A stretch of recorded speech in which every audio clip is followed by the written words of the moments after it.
السلام علیکم ناظرین، آپ نے دیکھا ہوگا کہ اکثر اوقات جب آسمان پر بادل چھا جاتے ہیں تو اس میں بجلی اور زوردار کڑک کی آوازیں پیدا ہوتی ہے۔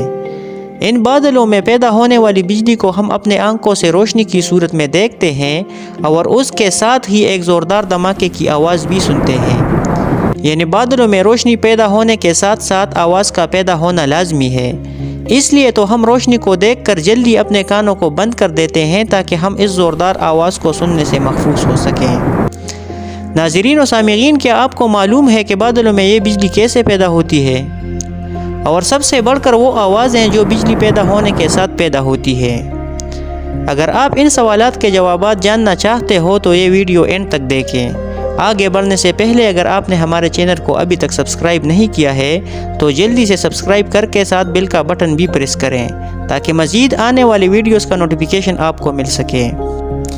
ناظرین، بادلوں میں جو بجلی پیدا ہوتی ہے اس کو سائنس کی اصطلاح میں برقی سکونی کہتے ہیں۔ برقی سکونی وہ بجلی ہوتی ہے جو کسی دو چیزوں کو ایک ساتھ رگڑنے سے پیدا ہوتی ہے۔ جس طرح ہم کنگھی کو بالوں کے ساتھ رگڑ کر اس پر برقی سکونی پیدا کر سکتے ہیں، بالکل اسی طرح بادلوں میں بجلی بادلوں کے رگڑنے سے پیدا ہوتی ہے۔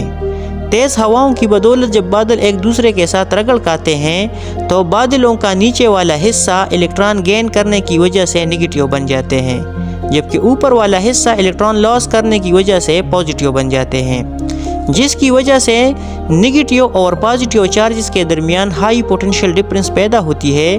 یہ پوٹینشیل ڈفرنس اتنی ہائی ہوتی ہے جو ہوا کو، جو کہ انسولیٹر ہے، اس کو بھی کنڈکٹر بنا دیتا ہے، جس کی بدولت ہوا میں سے بجلی گزر جاتی ہے جو ہمیں روشنی کی شکل میں نظر آتی ہے۔ ہوا میں جس راستے سے بجلی گزر جاتی ہے اس کو چینل کہتے ہیں۔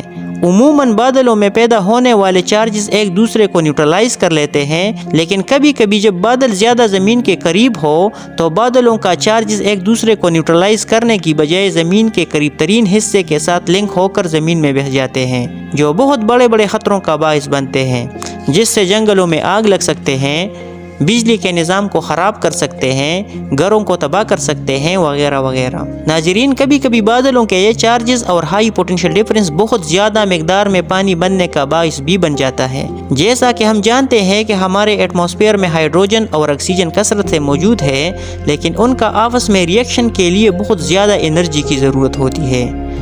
بادلوں میں پیدا ہونے والی وولٹیج جو کہ 1.3 بلین وولٹ تک ہو سکتی ہے، ہائیڈروجن اور آکسیجن کے درمیان ریئیکشن کو ممکن بنا دیتا ہے، جس کی بدولت بہت ہی کم سمے میں بہت زیادہ مقدار میں پانی بن جاتا ہے، جس کو زمین گریویٹیشنل پل کی وجہ سے اپنی طرف کھینچ لیتے ہیں، جو بہت تیزی سے زمین کے ساتھ ٹکراتی ہے اور بہت زیادہ نقصان کا باعث بنتی ہے۔ ناظرین، اب ہم آتے ہیں اپنے دوسرے سوال کی طرف۔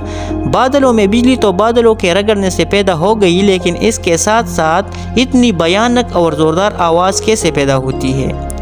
ناظرین، جس طرح ہم نے کہا کہ نگیٹیو اور پازیٹیو چارجز کے درمیان ایک چینل بن جاتا ہے، یعنی وہ راستہ جس سے بجلی گزرتی ہے، یہ بجلی دراصل ہوا میں سے گزرتی ہے اور ہوا مختلف گیسوں کا امیزہ ہے، جس کا حجم ٹیمپریچر بڑھنے سے بڑھتا ہے اور ٹیمپریچر کم ہونے سے گھٹتا ہے۔ جدید سائنس کا کہنا ہے کہ ہوا میں جس راستے سے بجلی گزرتی ہے اس کا میگزیمم ٹیمپریچر 30,000 کیلون تک ہو سکتی ہے، جو کہ بہت زیادہ ٹیمپریچر ہے۔ یہ ٹیمپریچر تقریباً 5 گنا سورج کے ٹیمپریچر سے زیادہ ہے۔